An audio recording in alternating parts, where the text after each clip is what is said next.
Bonsoir coach, je suis aujourd'hui algérien. Aujourd'hui, on a vu Islam Slimani qui nous permet de prendre la tête du groupe 7, ce qui démontre que nous avons besoin de ce genre d'éléments d'expérience, surtout dans ce genre de compétition qui, l'expérience est prime dans ce genre de compétition, surtout ces matchs comme ça contre des équipes qui défendent tout au long du match. Oui, à un moment donné quand on essaye, et je vous dis avec la piètre qualité du terrain, quand on essaie de passer dans des intervalles, dans des espaces courts, qu'on essaie de combiner, on a beaucoup vu ça aujourd'hui. Mais à un moment donné, quand le ballon bombe dans tous les sens, qu'on n'arrive pas à faire la remise qu'il faut, qu'on n'arrive pas à jouer, à un moment donné, les situations de centre font la différence. Et Islam est performant là-dessus, que ce soit sur un coup de pied arrêté, ou que ce soit sur des centres. Son point fort, on n'a pas peur de le dire, son point fort, c'est le jeu de tête. Il a toujours marqué des buts. Il a toujours été là. On l'a vu contre l'Égypte, on l'a vu contre le Cameroun au Cameroun. C'est un joueur qui a dans des moments clés, capable c'est pas pour rien que c'est le meilleur buteur de l'histoire de l'équipe nationale. Je crois un des meilleurs buteurs de l'histoire des qualifications de Coupe du Monde. Il va l'être bientôt, je pense. C'est hein, voilà, il est pas loin de Drogba. Comment? Il a 15 buts. Et Islam est à? Non, Islam est à 10. Islam est à 19. Donc je crois que soit il est passé, ou en tout cas il est. Donc meilleur buteur des qualifications de Coupe du Monde, c'est pas rien. Ça veut dire beaucoup. Donc Islam on connaît, et bien sûr qu'il va être important. Surtout une chose, je souligne à chaque fois ça, l'amour qu'il a pour l'équipe nationale et l'envie, ça coïncide. C'est-à-dire qu'il fait tout pour cette équipe nationale, il fait tout pour être tout le temps là. On l'aime pas, on aime son style, on n'aime pas, mais les stats sont là, les chiffres sont là, et il aime tellement cette équipe nationale qu'il est là tout le temps à vouloir faire mieux et mieux. Puis il est exemplaire, hein. Il est exemplaire on lui a tapé dessus sur la dernière date FIFA, certains, parce que le petit, entre guillemets, penalty gate, il ne nous en faut pas beaucoup pour faire des histoires. Euh, on a tapé dessus à tort. Le gars, il n'a rien fait d'exceptionnel, il a juste mérité le droit d'être un des tireurs de pénalty de cette équipe par rapport à tous les buts qu'il a mis dans toute sa carrière pour l'équipe nationale.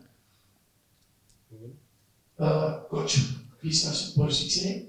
Aujourd'hui, 3 points très précieux, bien sûr, pour entamer les éliminatoires quand vous le voulez.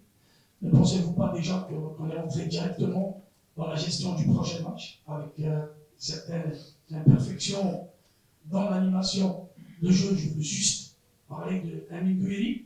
On a essayé en FFP, je pense, en 2-3-1, on a essayé comme avancement. Et aujourd'hui à gauche. Donc, quel registre Jalal Belmadi compte sur lui le plus? Et bien entendu, vous êtes sur 14 à 15, l'équipe nationale se repose sur 14 à 15 joueurs qui peuvent être là tout le temps. Et là, vous évoquez un problème d'équilibre tout le temps. Est-ce qu'on est directement sur un groupe qui peut jouer réellement sur le système toujours, c'est-à-dire que vous préférez, ou bien le 4-3-3, vous comprenez très bien, ou bien on est censé peut-être la compter de revoir quelques imperfections, notamment dans la gestion. Vous en parlez, parfois on a des difficultés, on commet des erreurs. Voilà, il a compris. L'animation et l'équilibre, beaucoup plus. L'équilibre, je vous l'ai dit, c'était là les buts qu'on concède. Les buts qu'on concède, c'est par exemple des coups de pied arrêtés.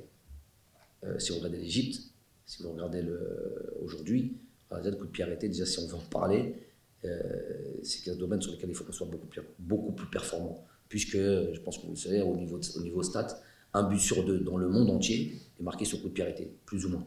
Donc ça veut dire qu'il faut, à quel point il faut être performant. Nous, on gagne sur 1-0 contre le Sénégal au Sénégal, sur coup de pied arrêté. On encaisse ce but contre l'Égypte sur coup de pied arrêté. Aujourd'hui, on marque, je pense, 2 coups de pied arrêtés. Donc c'est sur lesquels. Et on encaisse un coup de pied arrêté. Donc déjà, c'est un élément sur lequel il faut qu'on soit beaucoup plus fort. Donc déjà, on annihilerait déjà pas mal de buts encaissés. Parce que la plupart des buts qu'on a encaissés, c'est sur des coups de pied arrêtés. Ensuite, Amin, si vous parlez de son poste, il joue beaucoup attaquant côté gauche en club. Il a les qualités pour jouer ça. Il a joué comme ça aussi à Rennes. Il a joué comme ça en sélection nationale espoir. Donc c'est le poste sur lequel il joue le plus d'habitude. On sait qu'il peut être bon derrière un attaquant comme il a joué contre le Cap-Vert. C'est aussi un poste, je pense même peut-être pour lui préférentiel. Voilà. Donc nous on a un système qui est adaptable. Vous savez très bien, on joue. Non, je ne sais pas si vous le savez très bien parce que j'ai vu des émissions où on ne se rend pas compte. Vous avez expliqué la dernière fois entre un système, par exemple au milieu de terrain, on a parlé d'équilibre, c'est souvent au milieu de terrain, un système où défensivement on est avec une sentinelle ou un joueur devant la défense et deux milieux de terrain. Ça, ce milieu à 3 peut être et doit être flexible en fonction de l'organisation adverse. Donc ça peut être un sentinelle et deux relayeurs, ça peut être 2 numéros 6 et un numéro 10 ou un deuxième ou un 9,5. Ça c'est on doit être capable je pense c'est quelque chose qu'on a fait beaucoup. C'est vrai qu'il faut, parce qu'il y a d'autres éléments qui sont là.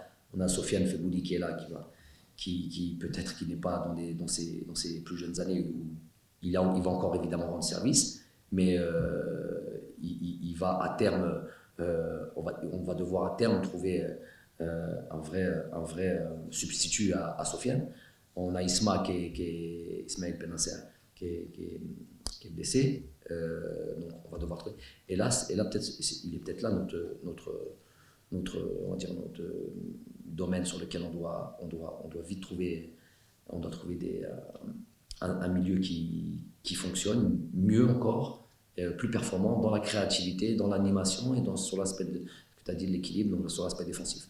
Donc on a des joueurs pour, maintenant c'est le temps. Il va falloir, là par exemple, entre ce match-là et le match dans 3 jours, il y a une évolution. Ça a été très rare de pouvoir avoir 2 fois la même équipe, ou en tout cas ce milieu de terrain, d'un match à un autre, parce qu'il n'y a pas de temps, parce qu'il n'y a pas de...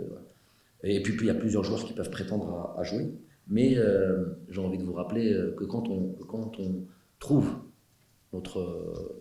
le milieu de terrain, on va dire, qui a fait qu'on a gagné cette Coupe d'Afrique 2019 et qu'on a prolongé ça sur beaucoup d'autres victoires, c'est 15 jours ou 10 jours avant la compétition, avant la phase finale.